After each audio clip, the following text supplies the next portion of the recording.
Hello and welcome to this episode of the Reset Podcast. I'm your host, Lorine. This is part of my 29 Days of Magic series where I interview a Black woman a day for 29 straight days. And today I'm super delighted to have Lorine Pendleton, who is the founder and managing partner of 125 Ventures. She has a remarkable story and I cannot wait for you all to hear, so take a listen. Hey Lorine, how are you? Good, Laura. Thanks for having me. Long time no see. I feel like I've seen you more in like the last 2 weeks than I have in like 7 years. I know. It's awesome. It's finally good. I think it's really nice that like one really awesome part of doing these interviews is just reconnecting with folks I haven't seen in years and then actually being able to spend some quality time. And so it's been a delight reconnecting with you. So diving right in, first questions, always same answers, always awesome. So, Lorraine, what was your first job? So, my first job was at a Blimpie's, Blimpie's, the sandwich Yes. shop. Uh-huh. So, yeah, The no, better literally, segue. yes. Oh, there you go. So, yeah, it was in my town that I was growing up, and I got a job because I wanted to buy designer clothes, and so kudos to my parents. They said, you know what, if you want to, buy designer clothes, I wanted to keep up with my friends. I had to go and earn money to do that. And so, they said they would pay for half of it, whatever I wanted to get, but they wanted me to learn the value of money. And so I worked at Blimpie's making sandwiches, and I worked after school and then one day on the weekend. So were you a sandwich maker or a I cashier? was a sandwich maker and a cashier, both. So, Oh, sweet. Okay, you so what know, was your best sandwich that you made? I think they had this like Italian, so it was like an Italian sub. I made those sandwiches. So, yeah, that was my first job. I love it. So, all right. So we go from being an amazing sandwich artist at Blimpie's There to you where go. you are now. Can you tell us about that career journey? Sure. So I definitely took a pivot from the sandwich maker when I went to Brown undergraduate. And the interesting thing, when I was at Brown, I majored in economics, minored in computer science, but my kind of outlet beyond my studies, I was a radio DJ for the college station there. And so I had a show where I would play music. Actually, it was a top rated station in Providence, Rhode Island, that area of New England. And that actually gave me a taste of the entertainment industry, the record industry. And so when I graduated, I actually didn't do anything finance related or computer related. And I went to go work at a record label, Capitol Records, which is a big record label. I worked for their Blue Note, the jazz label, and I actually got that job through a Brown alum who was working there. And I had an internship and they extended me an offer. And so I wanted to get into entertainment. And that's kind of how I started my journey. So worked at Capitol Records. Then I decided I wanted to have a career in entertainment at that time, but I was thinking about going to school, either getting my MBA business degree or going to law school. So I asked the president of the label, Bruce Lundvall. He passed away about 5 years ago, but really well-known record executive. He had worked at the time when it was CBS Records, which became Sony Records, and then he was running Blue Note. And I said, hey, I love your advice. Should I go to law school? Should I go to business school? And he said to me, kiddo, do you want to have a career in entertainment? I said, yes. He said, well, go to law school. It's the best business degree you can get for this industry. And so I went to law school. That was really great. I went evening because I wanted to keep my entertainment contacts. It's really hard to break into the entertainment industry. And when I was in law school going evening, I ended up working at the William Morris Agency and their business affairs, which is their legal department, negotiating contracts, anything under $250,000. So I did theater contracts. We had, celebrities who were in film. So film contracts, concert contracts, like when people go on tour, all those agreements. So I really cut my teeth and learned how to negotiate, learned about all facets of the entertainment industry. And then when I got out of law school, I joined an entertainment boutique law firm. The gentleman is Londell McMillan. His firm worked for him. He was best known for getting Prince to have his agreement with Warner Brothers. We represented Prince, Shaka Khan, Stevie Wonder, to name a few, which was, a dream because I grew up listening to these artists. And a fun fact, I worked on the legal work for the very first hip hop arena tour. So before Wow. we did this tour, a lot of hip hop artists, rap artists were performing in clubs, like small clubs. It was a Hard Knock Life tour. Jay-Z and DMX, we represented DMX And I did a 40 city tour. There's a documentary about the tour. It was the first hip hop tour at a big arena. So we played the metal. They started, they played at the Meadowlands and big arenas. And it's interesting when I was watching the Super Bowl and Kendrick Lamar was on, and I thought about that time, like now you have a hip hop artist performing at the Super Bowl. And, we kind of were trailblazers in doing that. Wow. So it's like you sort of got a really nice front row seat to the evolution of where music could go and how it continues to go because you're working on Prince and then obviously the hip hop tours like that. That gave you such a probably amazing view of the world and how it was shifting and changing. Absolutely. Yeah. I mean, I think, it's amazing to see how much hip hop has grown. And, Jay-Z, I mean, as an artist, it was like the beginning of his career back then. And now where he's at, it's just pretty incredible. And yeah, I got a front row seat. And then, that experience, I've come full circle in a way, which I'll explain where I'm, kind of where I'm at now. And so after I left, I actually left the law firm world because the internet was just coming out and I saw this convergence of entertainment and media and just like I kind of called it that this was now a brave new world where people MP3 had just come out, and even though they were ripping off people's songs, but I just saw like, wow, you can now get someone's song on the internet. You don't have to buy, and I'm dating myself, a CD, right? You don't have to Mhm. buy a CD. You can like actually get a digital version. And so I said, you know what? And again, I had a computer science background.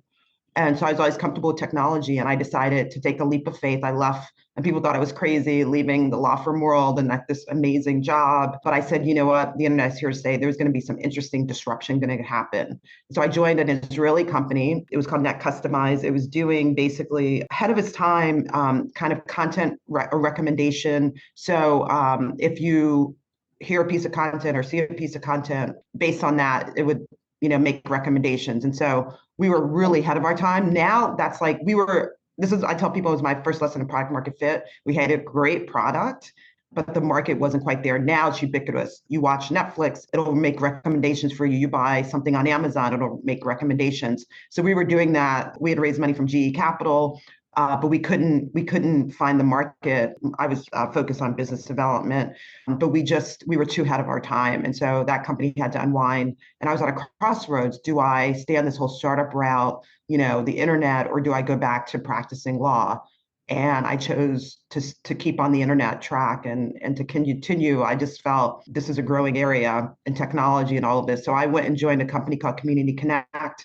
They're best known for 3 web properties, basically some of the first social media websites. Black Planet was their big website, Asian Avenue Mahente. So basically, before Facebook even existed, we had social media company where we were focused on the ethnic market. I did business development sales, getting advertisers to advertise on our websites. We were the first, fun fact, Black Planet was the first social media company to have over 1 million registered users. That company was ultimately sold. I joined another company called Select Minds, and that was a SaaS, a B2B company, and that eventually was sold to Oracle. I had the media entertainment experience. I went out and did the whole being an operator at a company, doing sales, business development. And then I went back to law firm world, but I did business development, helping the partners of law firms. I've worked at big global law firms, some of the top law firms, Simpson Thacher, Morgan Lewis, and then Denton's was my last law firm gig. That was like almost 8 years ago.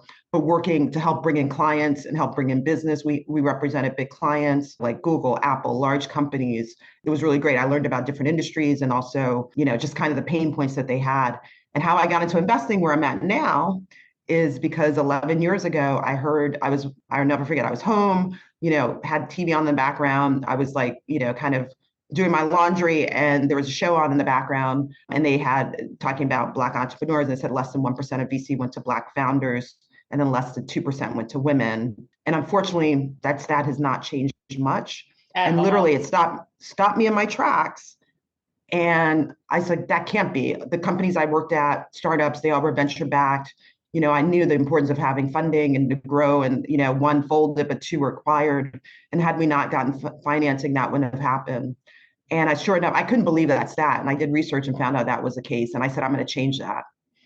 So I said I was going to change it, meaning I was going to like make investments on my own. I never invested in private companies. And then I say the universe conspired because literally 3 weeks later, I subscribed to this newsletter. It's not around anymore, but Daily Worth, it was a newsletter, financial newsletter for women. And they had interviewed this woman who, Natalia, who created Pipeline Angels. And it was a boot camp, a training program to get women to become angel investors. If we have more women becoming angel investors, to get them to invest in startups that were owned by, women, people of color. And I applied, I got in, and that launched my investing journey. So initially, an angel investor, for people to know what that is, it's basically someone who invests in private companies investing their own money. But in order to really have returns, you need to invest in 25 to 30 companies. Think of diversification like the stock market. You want to diversify your assets. And so that gets to become really expensive. I heard about Portfolio, and they basically are getting emerging managers to create funds and then also have women investing in VC backable companies. And so I invested in their two very first funds. I love the model. We could see pitches. We could raise our hand and say, hey, we want to be part of due diligence teams with the fund managers. I went to the founder, Trish Costello, who's like the godmother of VC. She created the Kaufman Fellows Program, was trained some of the top VCs in the world, over 700 VCs. And I said, you should do a fund investing in underrepresented founders. And at first she didn't want to do it, and then she agreed. And so I launched it with her. She brought in 4 of the partners. We were actually, I think we were like the first fund or maybe ever of a team of all Black and Latina women. And we called it Rising America. And we launched that in the end of 2019. We raised almost $6 million. We made 17 investments. The best performing, if you look at, our stats, 31% IRR, so internal rate of return, which puts us in the top 5% of all VC funds in the country. And then we launched Rising America Fund 2 and making investments. So across those funds, we made investments in Madison Reed, the hair coloring company, Canela Media, which is now the second largest Latin media company. It's a streaming service, has done really well. It gets 70 million unique monthly visitors on their streaming service. Mocafy Digital Bank for the underbanked, which is doing incredibly well. And we got into Maven, which is the very first unicorn, so worth over $1 billion. Now it's worth about $1.86 billion. We got in when the valuation was much lower. It's the first women's health company that's valued over $1 billion. So we got into some really good companies. And then I decided about 3 years ago, I wanted to go out on my own and start a fund. So I started researching, thinking about what I wanted to do. And I went back to my roots. And so I saw a lot of things that were happening in technology around, media, entertainment, and sports.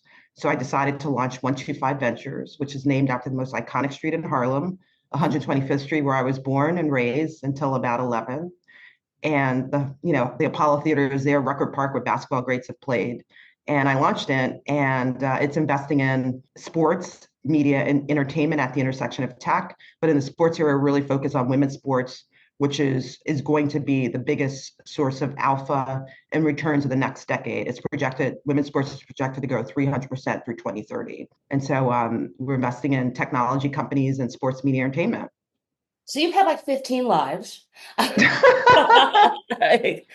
my God, Lorine. Okay. I'm trying to figure out where to start. Okay. So in a land of funding underrepresented founders, you are proving the hypothesis that everyone doesn't want to pay attention to, is that when you invest in them, you make more money. Yes. Like, this is not complicated.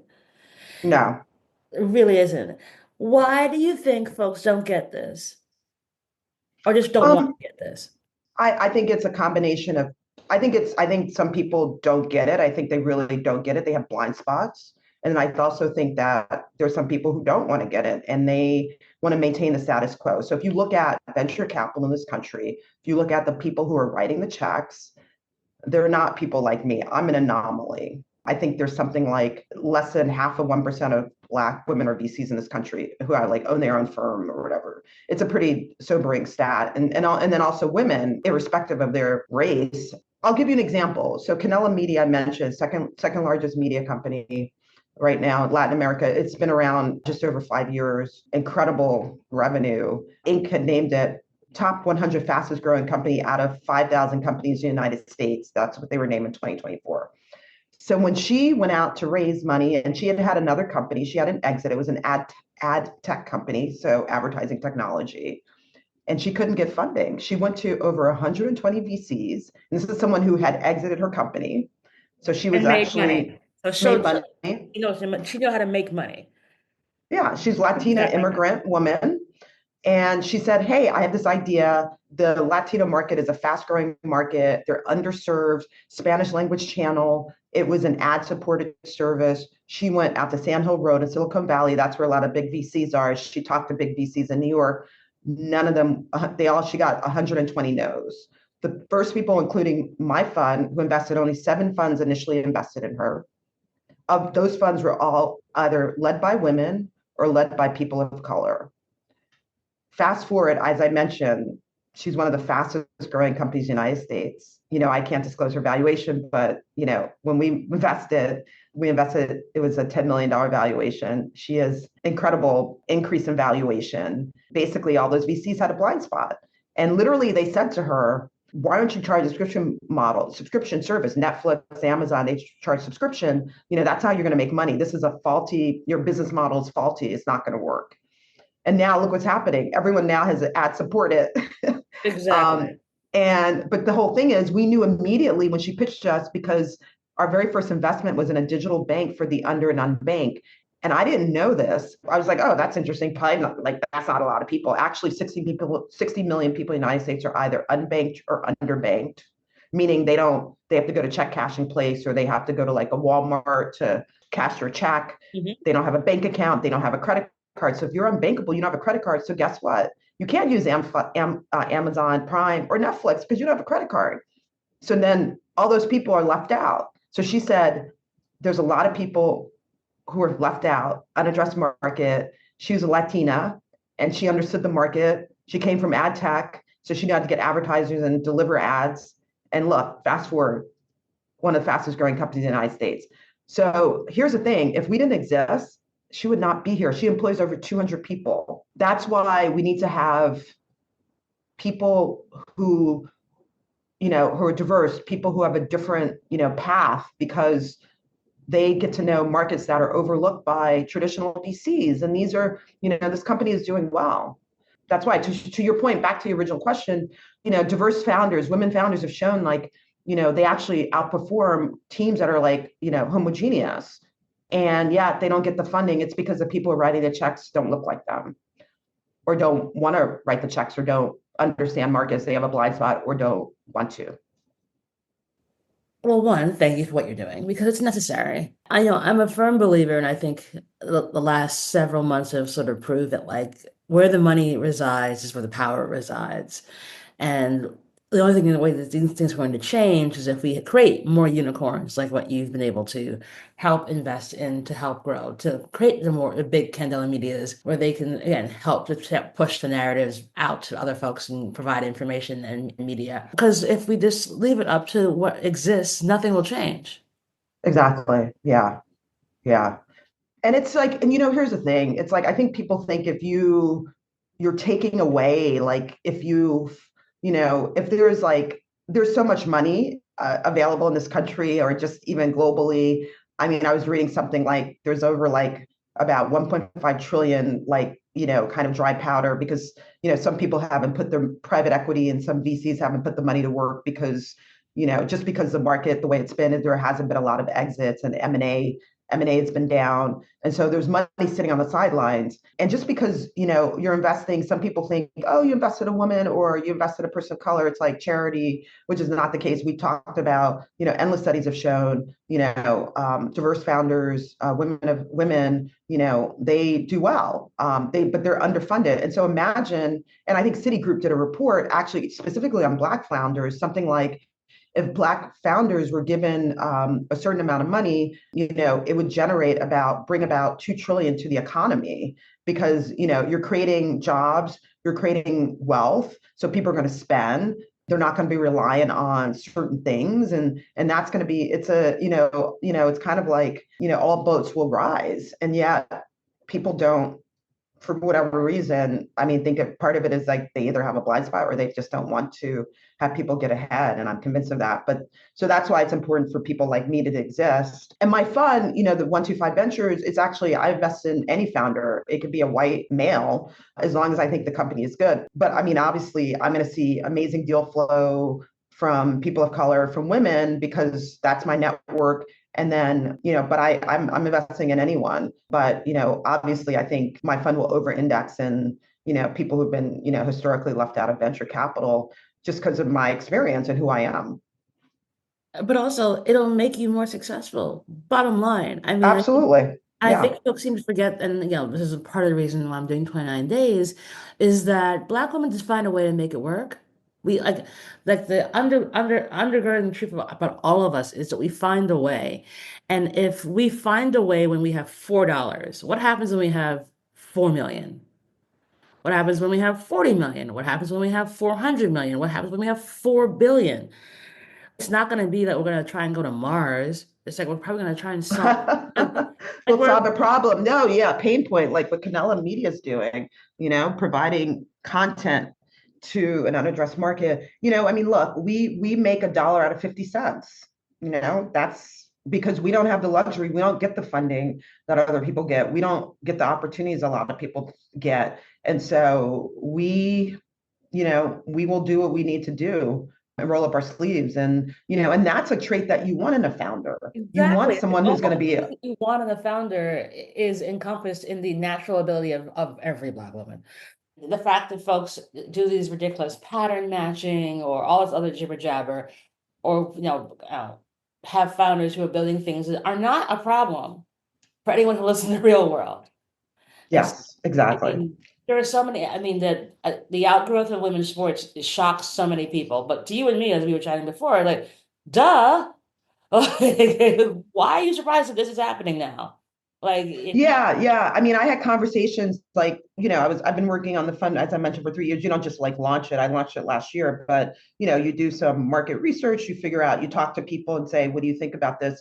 I remember I was talking to people and I said, the fund will focus on women's sports. It's like it's growing, it's a big market. I follow Deloitte. Deloitte does a lot of stuff around this topic. They put out a study every year, and people literally said to me, people don't watch women's sports. Why are you even focusing on that? That's like a waste of time.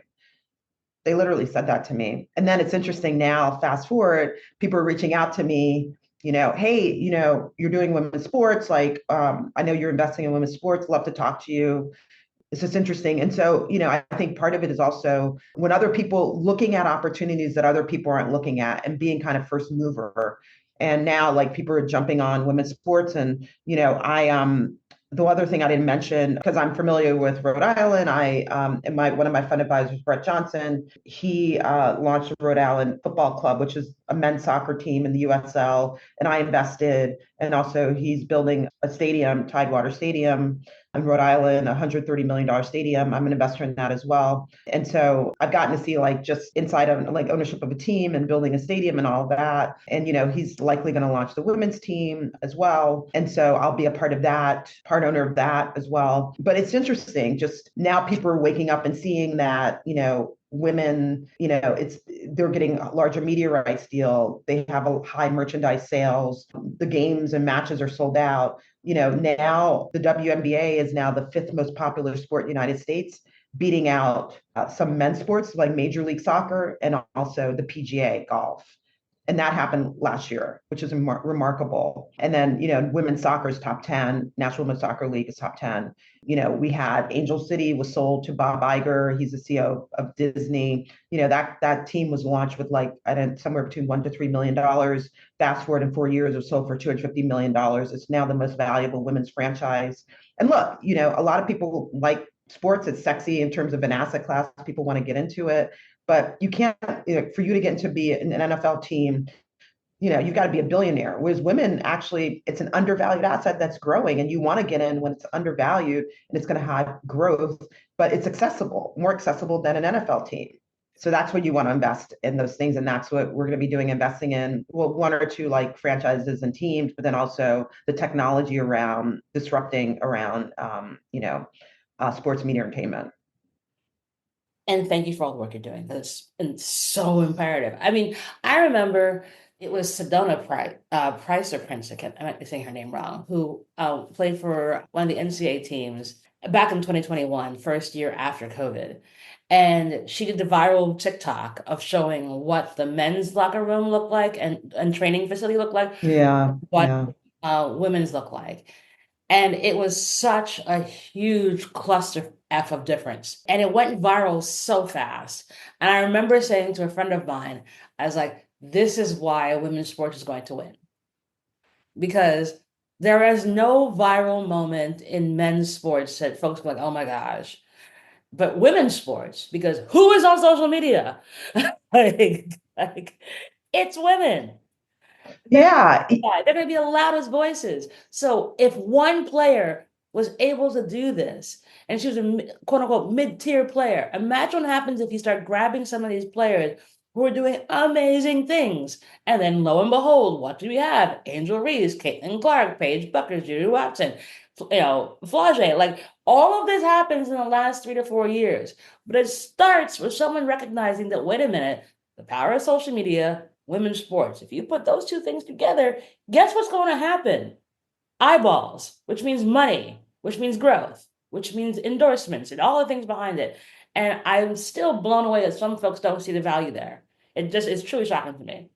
I mean, people are starting to see it, but yeah, I mean, I think, I mean, look, the women's sports has been around for a long time. I think you hit the nail on the head. The fact that there's social media now, I mean, we've had it, but like, TikTok and just the way social media, these women are celebrities. They're Yeah. celebrities. Like, look, the tunnel walk, they're going into the games. Like, what are they wearing? Like, I mean, you know, they have impact, they have influence. Look at the Nike commercial that was in the Super Bowl, the Yep. biggest platform in terms of marketing. Like the Super Bowl is the biggest audience, like for television.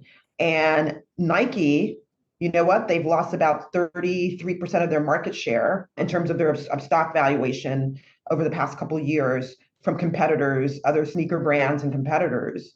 And they actually did So When commercial where they feature Caitlin Clark and Sophia Smith, who's a soccer player, and all these athletes. It was their first commercial that they did on the Super Bowl in 27 years. And you know what they went for? Women. And why? They're smart marketers. Nike, come on, they're smart marketers because they know women, the ship is like it's a rocket ship, right? Women's sports is a rocket ship. So you thank me for what I'm doing, which it needs to be done, but I'm doing it to make money. Let's not be Of course. mistaken. I'm a venture capitalist. And so but so back to like people think, oh, you invest in women or you invest in XYZ, like you're doing it for charity. I'm like, no, I'm doing it to make Make money. I'm going to make money. my investors money. I'm going to make myself money. And as I mentioned, this is a rocket ship. And so, we're in the first innings of this. So you need to get on the rocket ship. You need to come to the game because, soon you're not going to be able to.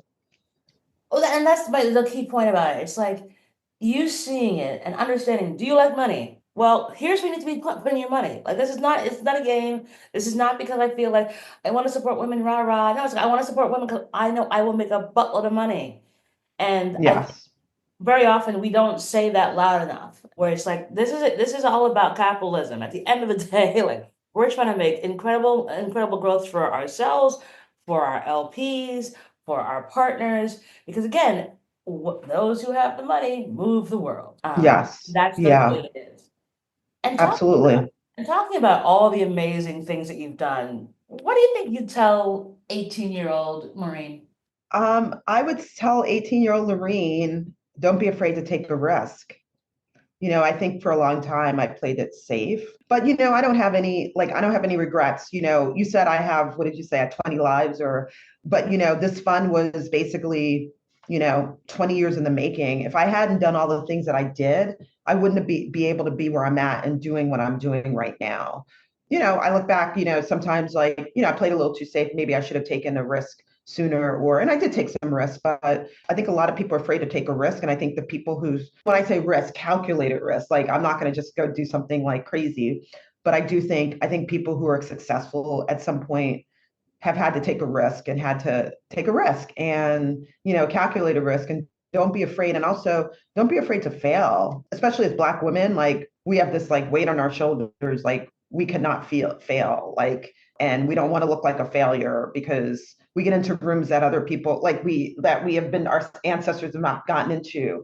And we're like, okay, we got to have it buttoned up. We can't make a mistake. And Carla Harris, who was a chairwoman I think she's still a chairwoman, but she ran a division at Morgan Stanley. And she talks about in her book and also about failure and just how women and Black women and women of color, just like we have this, we can't fail. And which, I mean, I think the stakes are higher for us to fail than other people, but you just pick yourself up. What did you learn from it? And yeah, I mean, and me doing this fun has been one of the hardest things I've ever had to do because you get a lot of like no's said to you, like, no, we're not investing. It's not even because of like you or like your thesis. It's like maybe it doesn't fit into what they're doing, or just the timing isn't right, or whatever. Yeah, or maybe it is me, but you got to keep going. You don't give up. You got to keep going, and that's a part of it. And so, if, at first it was hard for me because when I set out to do something, I've been successful, and just, but you have to like take the risk. You have to hear the no's, and you keep going. I love that. And it's so very true. Like, yes, we sometimes are so rigid to like, oh wait, do we jump? Do we not jump? And it's like, yeah, just jump. Like, you're not gonna fall. And if you do, you're gonna pick yourself up and keep moving. So Yeah. that's just a part of it. So obviously you have a lot to do. You're super busy. What does Lorraine mean? What do you do for your self-care? So right now I'm training to do a 10K, so which is 6 miles. Yeah, the race is in gosh, like, and I think like I should know the number. I look at it on my app, but anyway, it's coming up soon. It's in early April. And that's been, so I have to run a certain amount. And then I've gone back to the gym and working out and running. And as much as it's physical, it's also mental. Like I did sports. I ran track and I played basketball throughout growing up through high school. I didn't do it in college because I wanted to focus on my academics. But it's also a mental thing, like just you pushing your body. And, I'm not like as young as I used to be. So it's building, like, so you're not going to get out and you're not going to run like the 6 miles right out. You have to like work up to it and training. And so, but it's a metaphor for life. Like I said, back to like where I'm at, it's like all these things that I did prepared me for where I'm at now. Same thing. So that's my self-care, and I love it because it's also physical and mental. So I'm doing that. Awesome, and more power to you. We wish you luck on the 10K. Do you have a give and an ask of the audience? So the give I have is I'm keen on getting more women, more people of color to use their capital to invest in, companies. Like, they should have some of it in asset class, obviously not part of their asset class. Like, if you're an investor, you have an asset allocation, you have some in equities, you have fixed income, maybe real estate. I would like, if people are interested in investing, reach out to me. I think it's a great way for you to diversify your assets and to get into some awesome companies. And you can do it now today. You can do it for, you don't have to write, there's so many ways like to invest, and you can do it for not even a ton of money. You just have to be an accredited investor. And so if you want to, if you're interested in angel investing, reach out to me. I'm thinking about maybe even starting a course on like how to get into angel investing or like kind of best practices, because that's what, that's how I learned. I didn't know anything about investing, and I learned that, and that was really important. So being prepared and, being a student. We got a little interrupted because of some technical difficulties. So, what is your ask? I'm in the midst of, fundraising for the fund. And, if you are interested in learning more, reach out to me. And then also if you're a startup and you have a great startup that's doing tech stuff around sports media entertainment, we're always looking for really great companies. So reach out. Yes, I second this emotion. Invest in Lorine's fund. And if you're an amazing tech company, talk to Lorine. Like, think about it this way. She has more than one unicorn in her universe. How many fund managers can you say that have more than one unicorn in under a decade? She is the one who knows how to do this. So talk to her. We'll put all the details in the show notes for ways for folks to connect with you so they can find out more about all the awesome stuff that you're doing and hopefully get you some LPs and some new companies as well. And then last question for you. What's one thing that brings you joy? So I'm a big foodie. I love to cook, and it really relaxes me. And I love, creating dishes and entertaining people. I love when people come over and, entertaining them and making great food. And I'm really focused. They're like, "Can we help you?" I'm like, "Absolutely not. Probably I'm not. gonna, nope. I Out want of you my to, kitchen. Out of my kitchen. yes." And so people, but I'm hyper focused, but it's like, actually, I love it. It's like, yeah, I love cooking. So yeah. Ah, okay. So what is your favorite thing to make? We have to know what this is. I make a lot of different things, but I'm a big seafood person. So I like to do like a roasted branzino and some vegetables. But, I can make a lot of different things. I'm pretty versatile. One of my signature dishes when people come over, if they're into seafood, I will do a seafood tower. So lobster, shrimp, oysters, and I've got the tower, the tray, and it's like, yeah, it's really great. So that's kind of like I love doing that for friends when they come and visit me. I have a house on the Jersey Shore, so I do that for them. I love doing that. So yeah, it looks like it came out of a restaurant. So people are like, wow, this is awesome. So you have to come and visit, and I will do that for you. Yeah, I mean, you were talking about the seafood tower the other day, and I was like, is it a real tower? But now I'm like, yes, you actually do it. So I want to try this. Because I love all things seafood. I'm not a big oysters person, but outside of that, I'll That's eat. fine. We Yeah, don't we can skip the oysters. Yeah. but I am totally down for the seafood tower. Oh my gosh, I mean, it's taken a while for us to actually do this, but it has been so well worth it. I mean, you're just a bucket full of incredible information. You should 100% make that class around teaching people about an angel investing because I really think the biggest barrier is that people don't know and think they need tens of millions of dollars to start doing this, and it's so not the case. No, it's not the case. You can invest, a little bit. That's how I started and then build from there. So thank you for having me. And thank you so much for being part of 29 Days of Magic. You've just been a wonderful resource of goodness, and I can't thank you enough for your time. Thank you so much, Laura, for having me. And thank you for doing this and shining a light on your amazing guest. And I'm honored to have been for you to interview me and be on your podcast. So thank you. Awesome, thanks. That is our show.